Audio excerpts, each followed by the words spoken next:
جہانگیر ترین صاحب کے خلاف اچانک سے 2 FIRs، کیا معاملہ ہے یہ؟ کوئی بدلہ لیا جا رہا ہے ان سے یا کوئی بڑی کارروائی واقعی ہونے والی ہے؟ میرا صاحب میرے خیال میں عمران خان کے دور کے اندر اور تحریک انصاف کے دور میں آپ کو تو بالکل حیران نہیں ہونا چاہیے، ایسی باتوں میں بالکل سرپرائز نہیں ہونا چاہیے۔ انہوں نے کہا تھا کہ میرے کوئی بھی، اب ان کی بہن جن پہ صرف یہ الزام تھا کہ انہوں نے ٹیکس ادا نہیں کیا، وہ کورٹوں میں سپریم کورٹ تک پیش ہوئی ہیں، ان کو ڈیفینڈ نہیں کیا کسی نے۔ ظاہر یہ ہے کہ آپ کو پتہ کہ یہ والا جو ایشو ہے، اب جہاں تک جہانگیر ترین صاحب کا موقف آیا ہے وہ یہ کہتے ہیں کہ میں بالکل انوسینٹ ہوں، میرے خلاف جو FIR دی گئی میں ایک ثبوت پیش کروں گا۔ لیٹ دی ادارے جو ہیں جو انڈیپینڈنٹ ہیں وہ سارے ڈیسائیڈ کریں۔ آپ کو یاد ہوگا کہ پاکستان کی تاریخ میں یہ جو چینی ایک بڑی ہسٹوریکل آپ نے بات چونکہ شروع کر دی، پاکستان میں جو چینی مافیا ہے یا چینی کی جو ملیں ہیں، نہ آپ کی ہیں نہ میری ہیں نہ عامر بھائی کی ہیں، یہ ان لوگوں کی ہیں جو پاکستان میں جو ہولی کاؤ سمجھے جاتے ہیں، جو ابو دی لا سمجھے جاتے ہیں، جو خود جو ہے کوئی صدر ہے، کوئی وزیر اعظم ہے، کوئی وفاقی وزیر ہے، میرے جیسا ماڑا بندہ یا آپ جیسا ماڑا بندہ چینی کی ملیں نہیں لگاتا۔ اچھا اب ان کو حق ڈالے کون؟ پاکستان میں ہمیشہ یہ ہوا کہ ان لوگوں نے اپنی مرضی کے ریٹس طے کیے۔ پاکستان کی تاریخ میں پہلی بار سکھیرا صاحب خود پرائم منسٹر صاحب نے نوٹس لیا، کمیٹی بنائی، پوری ایک جوائنٹ کمیٹی بننے کے بعد ریکمنڈیشنز آئیں۔ یہ جو کچھ ہو رہا ہے ان ریکمنڈیشنز کا حصہ ہے۔ آپ کو یاد ہوگا کہ لوگ کہتے تھے وہ کہاں گئی JIT کی جو ریکمنڈیشنز تھیں، ان لوگوں کے خلاف کاروائی نہیں ہو رہی، اور آپ کو پتہ ہے کہ ان کے اندر کون کون لوگ ہیں؟ مطلب آپ یہ کہہ رہے ہیں جہانگیر ترین صاحب جو ہیں میں پھر کہہ رہا ہوں وہ BC مافیا کا حصہ؟ میں ایک لفظ بولنا چاہتا ہوں، مافیاز نے پاکستان کا بیڑا غرق کیا ہے، وہ ہر ڈپارٹمنٹ میں موجود ہے۔ اب کون انوسنٹ ہے، کون گناہگار ہے؟ میں اور آپ یہاں بیٹھ کر اس کے اوپر نہ ورڈکٹ دے سکتے ہیں، نہ کسی کو کون کرے گا۔ ہم دونوں بھائی وکیل بھی ہیں۔ FIR ہونے کا مقصد یہ ہرگز نہیں ہے، FIR ہوتی ہے کہ اس میں آپ پہ الزام لگتا ہے، ملزم بنتے ہیں، ملزم سے مجرم کا سفر جو ہے وہ اب طے ہوگا۔ اب اس میں یہی اتنی چیزیں آئیں گی کہ کیا ان لوگوں نے منی لانڈرنگ کی، کیا ٹیکس چوری کیا، کیا ان لوگوں نے یہ ساری چیزیں باہر انلیگلی یہ سارا کچھ ہوا اب ہو جاتا ہے۔ میں پھر آپ کو کہتا ہوں کہ جہانگیر ترین صاحب ہوں، شوکت بسرا ہو، کوئی بھی بندہ ہو، نو باڈی از ابو لا۔ تو پرائم منسٹر صاحب نے تو اپنے ان لوگوں کو جن لوگوں نے اب جہانگیر ترین صاحب کا نام، he is the founder member of PTI، جن کی صرف یہ نہیں ان کی جانی مالی قربانیاں اس پارٹی کے لیے، لیکن جب ایشو اٹھا، جب الزامات لگے، علیم خان صاحب پہ الزامات لگے، انہوں نے فیس کیا، جب وہ کلیئر ہو کر آئے دوبارہ انہوں نے آفس سنبھالا۔ تو سو میرے خیال میں اس کے اوپر ہم کہتے ہیں نا پاکستان کب بدلے گا، نیا پاکستان کون سا ہے؟ یہی نیا پاکستان ہے جس کے اندر وہ لوگ سکھیرا صاحب جن کو پرویز خٹک صاحب کی باری کب آ رہی ہے؟ بھائی پرویز، پھر وہی کہہ رہا ہوں، اگر جہانگیر ترین صاحب پہ مقدمات درج ہو سکتے ہیں تو ان پہ بھی ہو سکتے ہیں، تو کیوں نہیں ہو سکتے؟ اکاؤنٹیبلٹی کا جو آپ کا ایک نعرہ ہے، اور یہ میری بات سن لیں سکھیرا صاحب، پاکستان کا سب سے بڑا مسئلہ پاکستان کی کرمنل ایلیٹ اور کرمنل اشرافیہ ہے۔ جب تک یہ لوگ اکاؤنٹیبل نہیں ہوں گے، خواہ وہ پرائم منسٹر عمران خان کے ارد گرد بیٹھے ہوں، خواہ وہ کسی جماعت میں ہوں، خواہ کسی ادارے میں ہوں، جب تک پاکستان میں یہ نہیں ہوگا، اور میں آپ کو یہ بات عرض کروں، اشرافیہ حکومت کا بھی حصہ ہے۔ میں آپ کو کب کہہ رہا ہوں، آپ ذرا کیبنٹ پہ اگر آپ میں کہہ رہا ہوں کہ نظر دوڑائیں، سنیے تو وہ اشرافیہ کے وہی لوگ آپ کو آپ کی گورنمنٹ میں نظر آئے۔ اب سنیے گا، جو لوگ نظر آئے، جن کے خلاف انکوائریز ہوئی، کیا ان کو روکا گیا؟ ان کو کہیں پرائم منسٹر عمران خان نے ڈیفینڈ کیا؟ ان کا جائیں، میں لفظ بول رہا ہوں، بہن سے آگے بڑا رشتہ تو کوئی نہیں ہے نا۔ گریٹ چلے آپ کا پوائنٹ اس سے بھی آگے چلے، سب کا ہوگا، عامر بھائی کو اس فکرے سے بھی آگے، پرائم منسٹر عمران خان جو باہر سے پاکستان پیسہ واپس لے کر آئے، انہوں نے پورے 1.5 سال ایک ڈاکومنٹ پیش کیا کہ یہ میری سٹیٹمنٹس ہیں، اور ان کو کورٹ نے کیا ڈکلیئر کیا؟ He is only one and only, ان کو کہا گیا کہ اب صادق اور امین ہے، اس لیے ریسٹ ایشور غلطی ہو سکتی ہے۔ اس ٹاپک کو رہنے دیتے ہیں، غلطی ہو سکتی ہے، عمران خان صاحب نے بعد میں جو اعتراف بھی کیا تھا کچھ چیزوں کا، خیر غلطی ہو سکتی ہے، یس ایگزیکٹلی، غلطی ہو سکتی ہے۔ مجھے آگے پڑھنے دیں۔ عامر بھائی، آپ جو اپوزیشن یہ کہتی تھی کہ بڑا ٹارگیٹڈ آپریشنز ہو رہے ہیں, بڑا ٹارگیٹڈ قسم کا احتساب ہو رہا ہے, اپوزیشن جس کا نشانہ بن رہی ہے. تو ابھی آپ دیکھیں, ابھی تو government is doing great. Jahangir Tareen صاحب پہ 2 FIRs کوئی چھوٹی بات تو نہیں ہے. اس حکومت کے اور اس حکومت کے میرے بسرا صاحب سمیت جتنے بھی گوئبلز ہیں, ان میں ایک چیز ہے کہ جو چیز انہیں اچھی لگتی ہے اسے فوراً لاگو کر کے اور ڈنڈورا پیٹنے میں تو ان کا ثانی کوئی نہیں. اتنا زبردست ڈنڈورا پیٹتے ہیں, کیا کہنے ہیں, ان کا کمال ہے. اب ایک دم دیکھیں نا, انہوں نے اصول بتا دیا, بالکل ابھی میں بھی آج انہوں نے کہہ دیا جی FIR تو کوئی مجرم نہیں بناتی, یہ ملزم سے مجرم تک کا ایک سفر ہے. دیکھیں یہ ایک میکسم ہے لا کی کہ انوسنٹ انٹل پروون گلٹی, ٹھیک ہے, اسی پہ ہم کھڑے ہیں. ہمیں کوئی سزا ملی نہیں, لیکن بسرا صاحب کے لیڈر نے 22 سال کے بھاشنوں میں اور 22 سال کی گالم گلوچ والی باتوں میں کسے مجرم نے کہہ دیا, کسے ڈاکو اور چور نہیں بنا دیا. اور دوسرا یہ ہم سنا کرتے تھے, میں ایسے لفظ نہیں قائل تھا کبھی, لٹو اور پھٹو. اگر وہ کسی پہ آج آپ کو ہے لٹو اور پھٹو, وہ یہ ہے. عمران خان 6 مہینے سال کے لیے منسٹر لاتے ہیں, پاکستان کا خزانہ اس کے حوالے کرتے ہیں, ان کی کوئی کمیشن طے ہے, لٹو پھٹو جا جمع کرو, میرا تو سارا کچھ باہر ہے, میرے بچے بھی باہر, اکاؤنٹس بھی باہر, سب سے بڑا اثاثہ بھی باہر. اب یہ پاکستان کے ساتھ جو حال ہو رہا ہے پچھلے 3 سالوں میں, عمران خان صاحب کہتے تھے میرے پاس ایک بہترین معاشی ٹیم موجود ہے, بہترین معاشی ٹیم تھی نا, پھر ان کا پوسٹر بوائے تھا اسد عمر, ٹھیک ہے. پھر ہمیں پتہ چلا کہ اسد عمر نے نہ جا کے IMF کے پاس پاکستان کی معیشت کا بیڑا غرق کیا. پھر عمران خان صاحب نے کہا کہ نالائق آدمی ہے تو اسے میں نکالتا ہوں. میں آپ کو سکھیرا صاحب اور بسر صاحب بھی سے, یہ جو آپ پارلیمنٹری فارم آف گورنمنٹ ہے, اس میں کوئی ایک منسٹر رسپانسبل نہیں ہوتا, یہ کولیکٹیو رسپانسبلٹی ہے کیبنٹ کی, اور پرائم منسٹر ہی منسٹر ہوتا ہے, وہ اپنی پارس کو ڈیلیگیٹ کرتا ہے مختلف منسٹرز کو. اگر نہیں, آپ ہماری اسد عمر صاحب کی جو آپ نے بات کیا ہے جانے کی, یہ ان کا فیصلہ تھا یا پھر وزیر اعظم صاحب؟ یہی تو میں کہنا چاہ رہا ہوں کہ عمران خان صاحب کے پاس نہیں جائیں گے.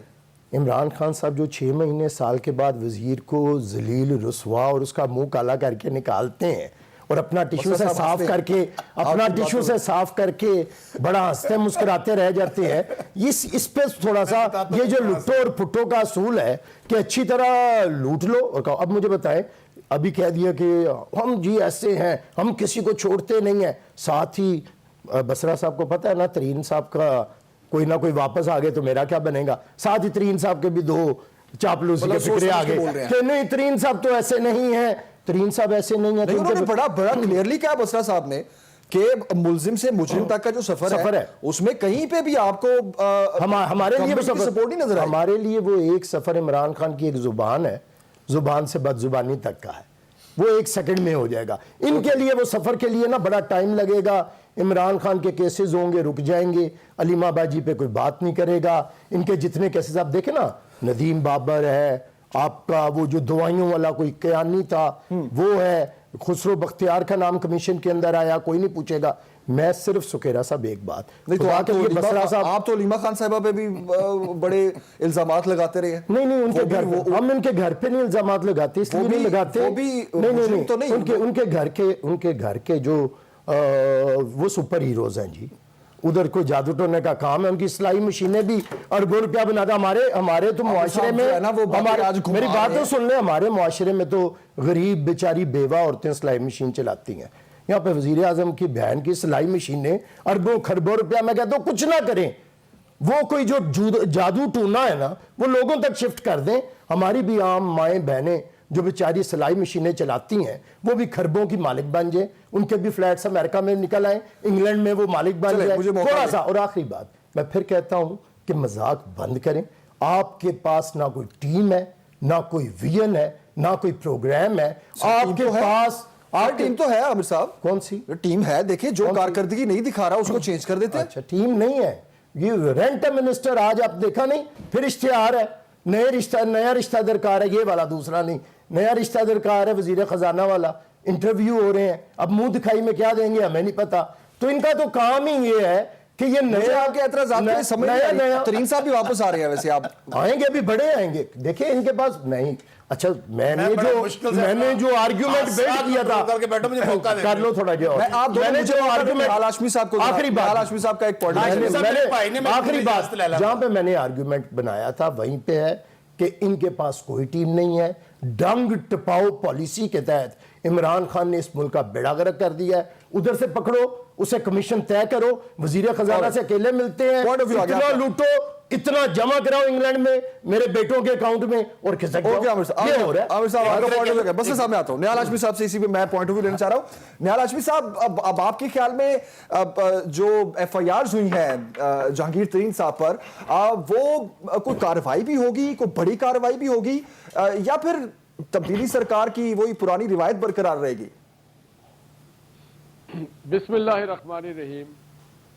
جمیل صاحب، آپ نے 3 وکیل کے درمیان آرگومنٹ شروع کروا دی ہے، اور یہ ہمارے جو شوکت بسرا صاحب ہیں، یہ کہاں پھنس گئے؟ یہ کل تک اسی ٹیلی ویژن پہ بیٹھے ہوئے عمران خان صاحب کی تعریف کرتے تھے۔ بہرحال یہ وقت کی بات ہے۔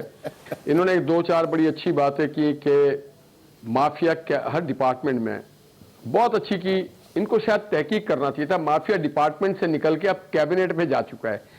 مافیا اسی کو کہتے ہیں کہ جو چینی، پیٹرول، بجلی، آٹا، دوائیوں میں گھپلا کرے، اسے ہی مافیا کہتے ہیں۔ ڈپارٹمنٹ سے اب کیبنٹ میں ہے، تو یہ اگر یہ کہہ دیں مگر کہہ نہیں سکیں گے، کیونکہ یہ کیبنٹ مافیا کی کیبنٹ ہے۔ ایک اور بات میرے بھائی نے بہت اچھی کی، میں اپریشیٹ کرتا ہوں۔ میرے بھائی نے کہا nobody is above the law. Yes, nobody is above the law. وہ کیا صرف سیاستدان؟ کیا چیئرمین نیب کے بارے میں بات کرتے ہوئے آپ کے پر جلتے ہیں؟ کیا چیئرمین نیب اور نیب کے جو بہت سارے عہدیدار ہیں، جن کے بڑے کلپس آ گئے، جن کے بڑے اسکینڈلز آ گئے، جن کے گھروں سے بڑے پیسے نکل گئے، ان کے بارے میں آپ are they above the law؟ یا بہت سارے ایسے ادارے ہیں جہاں پہ بہت سارے لوگ ہیں، جن کے بہت سارے سرمایہ، بہت سارے دولت، بہت ساری چیزیں نکل گئی، کیا they are above the law؟ تو اگر لا صرف ہمارے لیے ہے تو پھر ڈسکشن نہ کریں۔ جہانگیر ترین بیچارہ، پھر تو آپ کہیں گے نا کہ he is not above the law and that's why he is in this circumstances۔ آپ اگر اس ملک کو آگے لے کے جانا چاہتے ہیں تو سب سے پہلے above the law prime minister کو اپنے آپ کو پیش کرنا پڑے گا کہ کلیکٹیو، عامر نے جیسا کہا کلیکٹیو رسپانسبلٹی ہوتی ہے یہ کیبنٹ کی، تو کیا کلیکٹیو رسپانسبلٹی میں آپ کے چینلز نے اس بات کو اسٹیبلش کیا کہ اس حکومت نے گزشتہ 3 سال کے لگ بھگ میں پاکستان کے لوگوں کو اربوں، ہزاروں، دسیوں ارب نہیں، سینکڑوں ارب نہیں، ہزاروں ارب کا چونا لگا دیا؟ اور یہ جب بات کرتے ہیں، صادق امین انہوں نے کہہ دیا، میں تو جانتا ہوں کہ بڑے دیندار آدمی ہیں، ان کو پتہ ہے نہال ہاشمی صاحب، صادق امین آئے تھے۔ نہال ہاشمی صاحب، میرا ایک اور سوال ہے، دیکھیں جو آپ بات کر رہے ہیں نہال ہاشمی صاحب، دیکھیں پیٹرول بحران آپ کے دور میں بھی آیا، شوگر مافیا آپ کے دور میں بھی تھا، حمزہ شہباز صاحب کا نام جو ہے وہ بھی آپ بہتر جانتے ہیں، تو پھر یہ مافیاز جو ہیں وہ گورنمنٹ تو ایکسیپٹ کرتی ہے کہ ان مافیاز کو کنٹرول کرنے میں ہم ناکام ہوئے، اور اب ہم مزید کوشش کر رہے ہیں کہ ان مافیاز پہ ہاتھ ڈالا جائے۔ نہیں، اگر آپ ناکام ہو گئے تو پھر اس کی قیمت پاکستان کی عوام کیوں تیار کرے؟ اور ان مافیاز کو آپ نے کیبنٹ میں کیسے بیٹھال کے رکھا ہوا ہے؟ ان مافیاز کے خلاف آپ نے کیا پروسیکیوشن کیا ہے؟ آپ نے کوئی پروسیکیوٹ نہیں کیا۔ آپ نے اسٹیٹ بینک کو انہی مافیا کے حوالے کر دیا۔ آپ اسٹیٹ بینک کو ایسٹ انڈیا کمپنی بنا کر کے بیچنا چاہتے ہیں پاکستان کی معیشت کو، ہماری دولت کو۔ آپ پاکستان کی معاشی خود مختاری کو گروی رکھنا چاہتے ہیں۔ آپ چھوٹی چھوٹی، آپ کو شرم آنا چاہیے کہ آج جو کنونشن سینٹر اسلام آباد میں آپ اس کو نیلام کر رہے ہیں، جینا کے نام سے جو کنونشن سینٹر ہے۔ تو اگر آپ نااہل ہیں، نکمے ہیں، نکٹو ہیں، آپ مانتے ہیں کہ 10 سال چاہیے، تو پھر 90 دن کیوں کہتے تھے آپ؟ آپ کہتے ہیں کہ جی کبھی چائنا کا ماڈل، کبھی امریکہ کا ماڈل، تو آپ ریاست مدینہ کے ساتھ مذاق کیا کرتے تھے، یا آپ اپنے ساتھ، بھائی آپ اپنے ساتھ مذاق کریں جس کے ساتھ مذاق کرنا ہو، مگر سارے بھان متی کا آپ نے کنبہ جمع کر لیا ہے، وہ سارے آپ کے پاس۔ نہال ہاشمی صاحب، میں نہیں کہہ رہا ہوں، نہال ہاشمی صاحب، پھر آپ کس طرح کنٹرول کرتے تھے ان مافیاز کو؟ یہ مافیاز تو پھر آپ کی گورنمنٹ میں بھی تھے، آپ کے پاس کیا ٹرکس تھے وہ بتائیں نا گورنمنٹ کو۔ نہیں، یہ مافیا ہمارے پاس نہیں تھے، ہمارے پاس شاہ محمود قریشی صاحب ہمارے پاس نہیں تھے جناب ندیم بابر صاحب، ہمارے پاس نہیں تھے اس طرح کے لوگ جو اس طرح کے کاروبار کر رہے ہوتے ہیں. یہ وہ لوگ ہیں. آپ دیکھیں یہاں پہ بیچارہ منتخب نمائندہ باہر بیٹھا ہوا ہے اور نہیں معلوم کون لوگ آتے ہیں. نواز شریف اس معاملے میں بڑا دو ٹوک کلیئر. اور آپ بتا دیں ان 3 سالوں میں ایک یہ جو ابھی ہاؤسنگ اسکیم کا افتتاح کیا اسلام آباد میں، وہ بھی پچھلی حکومت کا تھا. 96 میں ہوا، پھر آن ورڈ وہ موو ہوتا ہوا آگے بڑھتا رہا. انہوں نے آج تک ایک اینٹ رکھا ہے. اوکے نہال ہاشمی صاحب.